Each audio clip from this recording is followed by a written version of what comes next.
I have no idea where this journey is gonna take me, but I'm absolutely grateful for all the support I'm receiving from the people on this channel. So this video is just to say thank you and it's just a raw talk.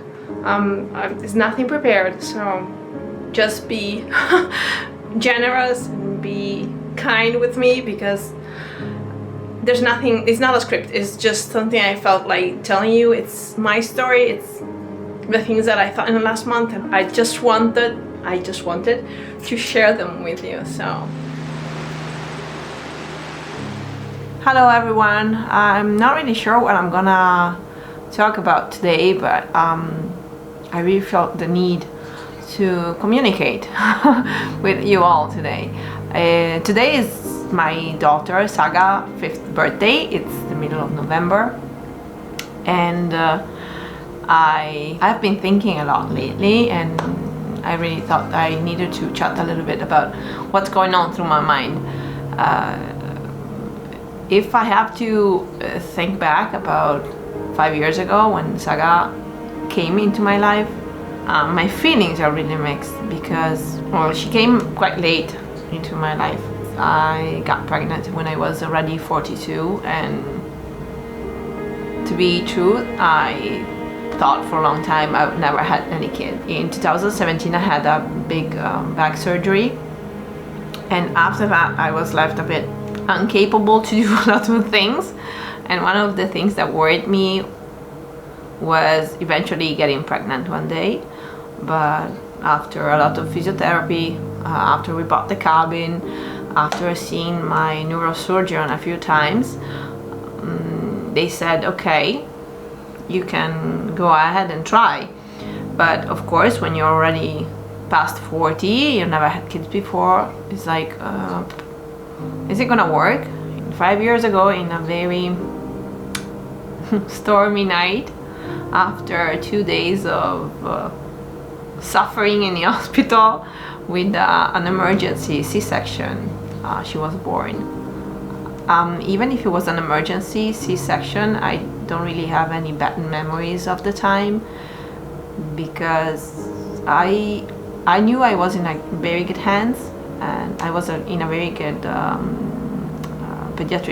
pediatric hospital, and I knew I was in like really good hands, so I was not worried. It just was after 2 days that you were in labor, I was just a bit out of sorts. I was confused. My husband was tired. He was not sleep. He hadn't slept for 2 days, and when they told him like, okay, maybe you should go home, then they also told us, but you know what, maybe the baby is so stuck that it's better just to go for an emergency C-section. So in about like half an hour they took her out from my belly, and they presented it to my husband, actually, not to me, because after a C-section, an emergency C-section, you don't get to see the baby right away because you're under the sleeping portion. But as I said, I don't have a bad memory of that moment.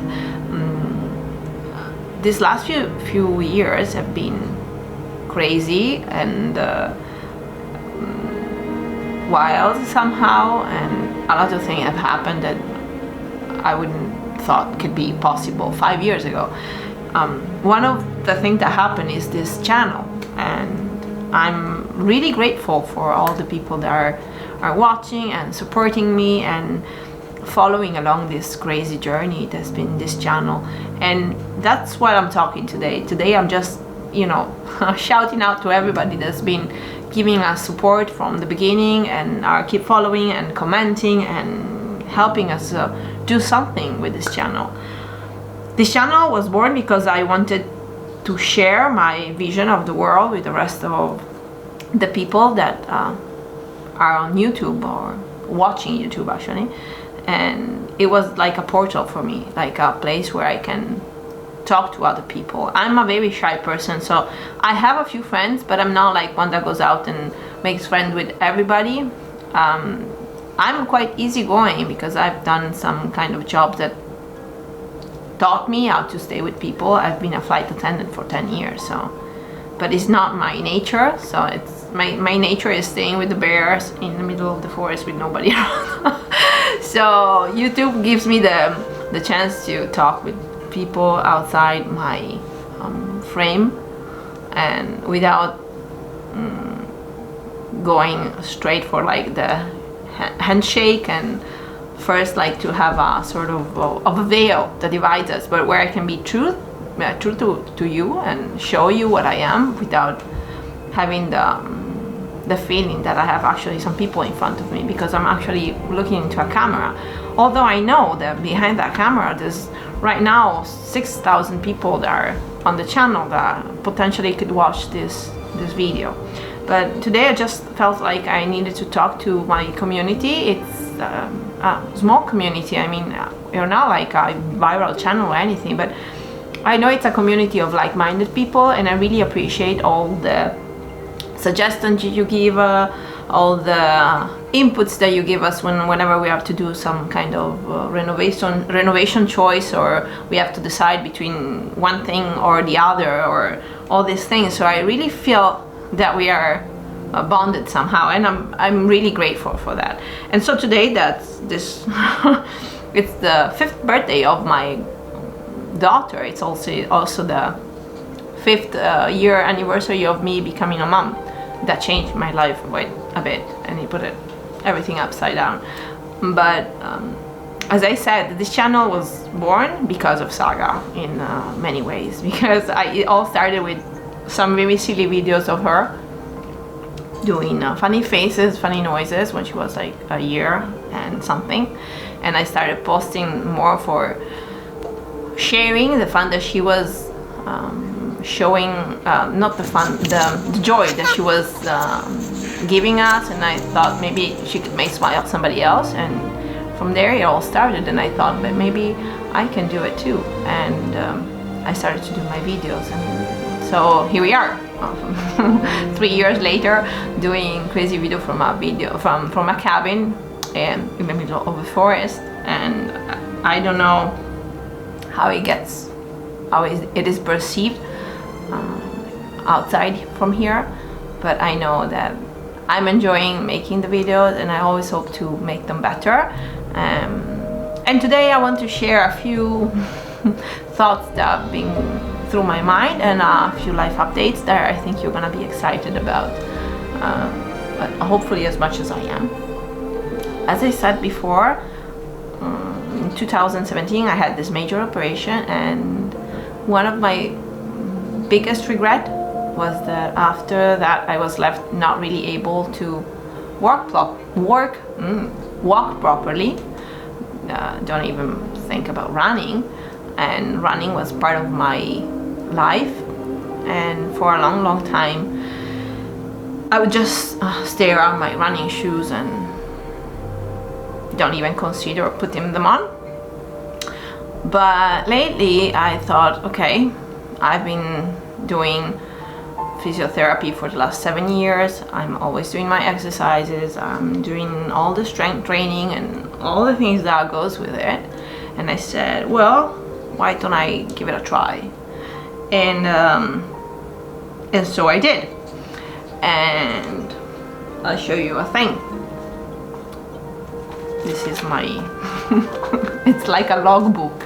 I don't know if you could actually see it. Let's see if you put it into, see, it says, alright, it says 11 October 24 and 15th October 24. In those 2 dates, a few weeks ago, after a lifetime, I went back running, and it was just, I don't know how to describe it. It's like it makes me get emotional. I put my shoes on, I went out, and without any expectation I said, okay, let's go just for a quick walk. And I really have to be careful with my leg, because my right foot doesn't exactly follow my order, because the nerve is a bit damaged, so it doesn't work like perfectly, especially if I'm fast.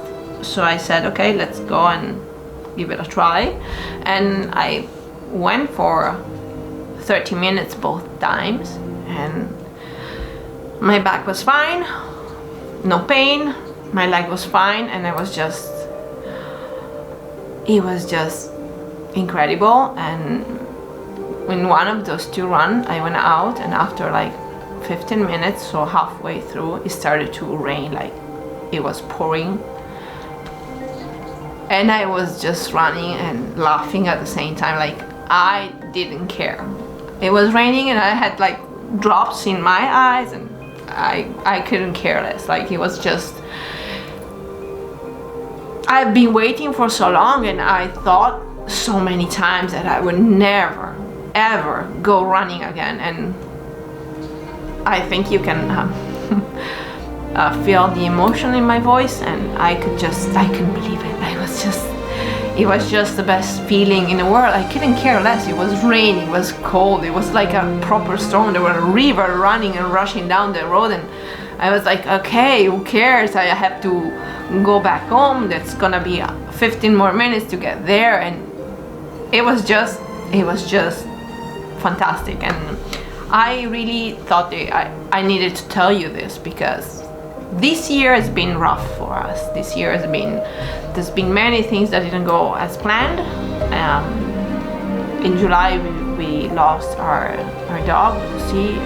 We had to put her to sleep, and that was heartbreaking for me, because she's been our dog for the last 12 years, and she's been not just our dog, she's been my dog. I was deeply connected to her, and I really miss her. So it's been a very hard year for us, because she was part of family, and Sagas keep telling me that she's missing her, and that this is gonna be the first Christmas without her. And she's been here for all her life. Like when we took her home from the hospital, Lucy was here, so I was the first animal that she saw, and there was a connection between them. And I know she's missing her, and I miss her too. So this year was not the easiest one. Then there were some setbacks and a few things that we had planned for the cabin that didn't go through. There's been a lot of things going on. So I really needed a change. And I also said, I think before in the video, that November is never an easy month for me. On the 28th of November is the anniversary of the death of my dad. So even if it's been a very long time now that he died, this year is really difficult for me, because I'm the same age he was when he died. So I'm like keep thinking of what would be life if for a sudden reason I just not here anymore, and my daughter is left without me or without her dad. And there's this date that's ringing in my ear, because I have the same age that he had, and I'm thinking about how old my dad, it's a way of saying it, how big my dad was, and how it seemed old to me when I was 16 and he was 48. And now that I am 48, and I feel like you have so much stuff still to do, and to be living this world at that age is just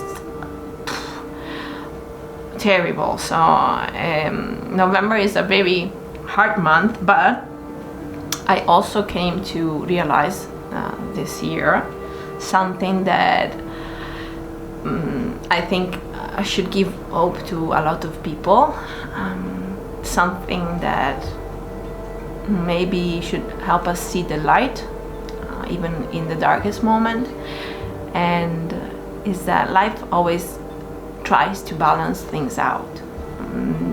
November, since I was 16, so that's quite a long span, has been a terrible month for me. And even that, I really love autumn, and it's a month that I adore, and a season that I adore, and the changing, and it's always feeling for me like something new is happening. But it's been a dreaded period of the year for many years, and I don't recall any of the things that happened after the funeral for my dad. Like, I remember when they told me that he died. I remember the funeral, but I don't remember anything else. He died while he was skiing. He was in a mountain slope, on the mountain slope in the Dolomites. So he was not in the city in Trieste, because that's where I'm from, Trieste.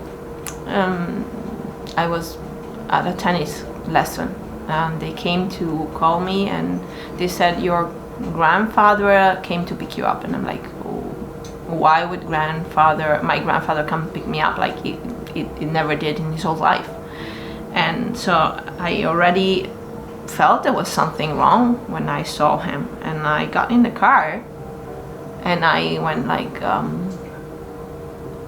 I asked him, like, did something happen?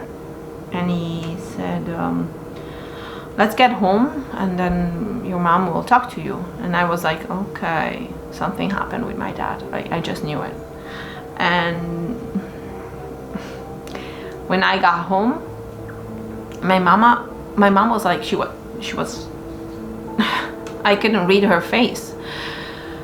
And she told me, Dad died. And I went, I know. Don't ask me why that was, because I have no idea, but I knew it. So, and it was okay. Now it's all up to me, because I felt the weight of the family was on my shoulders, because I felt I was the man in the house. I don't know why I felt that, but I felt I was the man in the house. So I left my mom grieving, and I decided I would never let anybody see me crying for my dad, and I never did. I think my husband is the first person that saw me crying for my dad. Otherwise, it's always been something between me and myself. It was just, in my mind, something clicked, and I said, all right, you're sad, but your dad would never want you to be buried alive by the grief. So pick yourself up and go. And I tried to be the shoulder on which my mom could lean on. And I know I've been that shoulder, and I know that she has a blank out space for the month right after the death of my dad.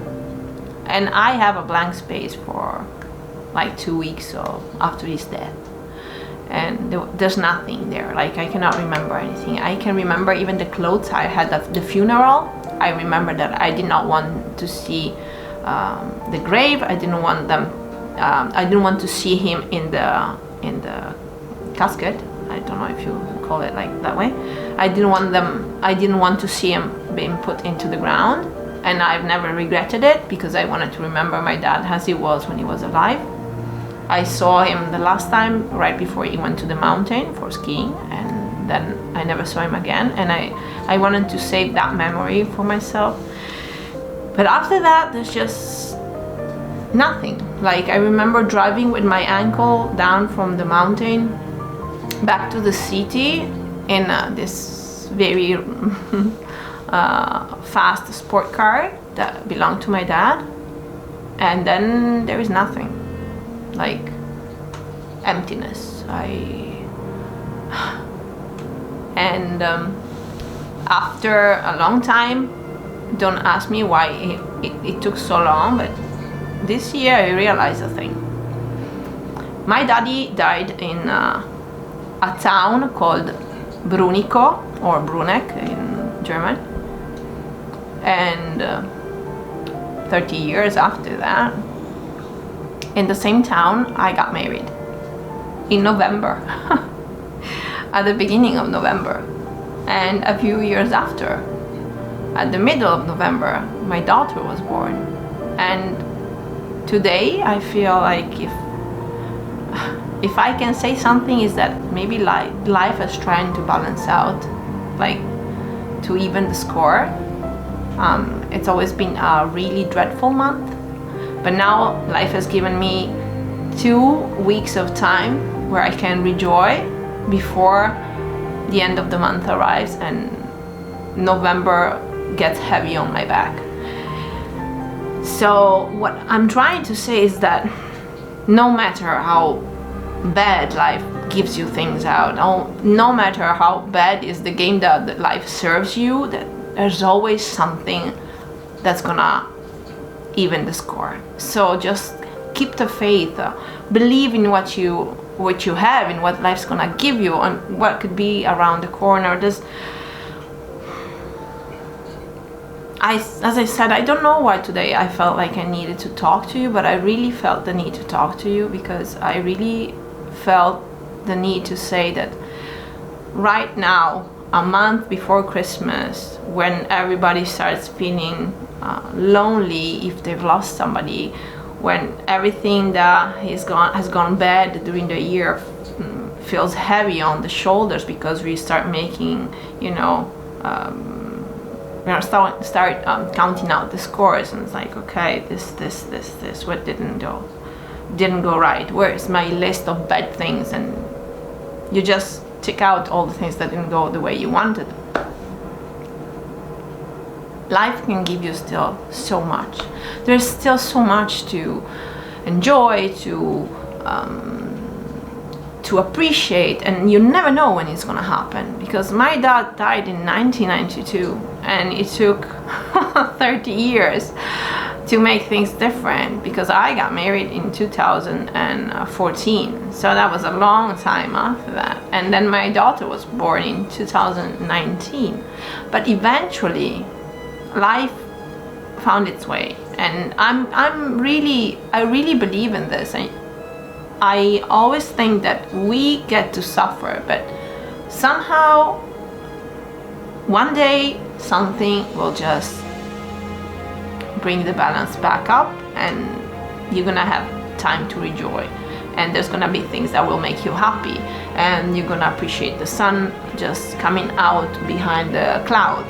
You're gonna just enjoy life for what it is. And I just wanted to share this thought, because I really felt that even if in a few weeks that will be the date that I will remember, that's the death of my daddy, and our lifetime has been through it. Still, there is so many good things that I have now, and I know that even if you don't think about them, you have them too. And I wanted to share my thoughts here today, because I wanted to understand what is that you think and look back and say, I wish I did differently, or I wish that person was still here. Here's that you're missing this Christmas, because Christmas is around the corner. And who is it that you're missing? Because I will miss my dog big time. I know it's silly and it's just a dog, but I will miss my dog. I will miss my grandma. I will miss my daddy. There's so many things that I wish I could have done with them. I wish they would have known my daughter. I wish my dad would have known his niece, and my grandma, her grandniece. I don't know if you say that in English, but they're not here anymore, and I miss them. But I do have so many good memories of them, and I know there is something good that they left behind. It's a legacy. It's a legacy of love, and I just want you to know that we are safe in this place, and I really hope you are feeling safe by the love that you have. Even if it's just you and a friend, you and a husband. You don't need 1,000 people around you. You need just somebody that loves you or appreciates you, and that's gonna be enough. A smile, an embrace, a hug, a gesture of love, anything that can warm your heart. But really, I would love to know who is that you're missing this year. Who is that's not gonna be at your table this Christmas? Because I know there is always a chair left empty in my life. The year before I got married, my father-in-law died. So he's another one that's missing this year, that we're not gonna have at our table. So I would love to hear your thoughts about this, and I'm really sorry for my rambling. I don't know who's gonna watch the video. I hope my community is gonna watch it, and the people that usually spend time and following my crazy videos. And I swear I'm trying to get better. I'm learning everything I can to make better videos, and I'd love any kind of feedback if there's anything that you might want me to do in the next few videos. And that said, I have to go because I have some packages to make. I'll show you what's in here because this is gonna be fun. There's black diamonds. Can you see them? Oh, hold on. Over there. There's a lot of diamonds. Yeah, I bought Saga a box full of diamonds, but I also bought her. Let's see. I also bought her some fairy tales, ice cream fairy tales, and a doll and other crazy stuff that you buy for kids. And for today, I really think this is it. I'm not bothering you anymore with my rambling, and I'm gonna make myself some tea, and then I'm gonna start doing some packaging, and that's it. Thanks for listening, thanks for watching, and until next time, take care. Ciao.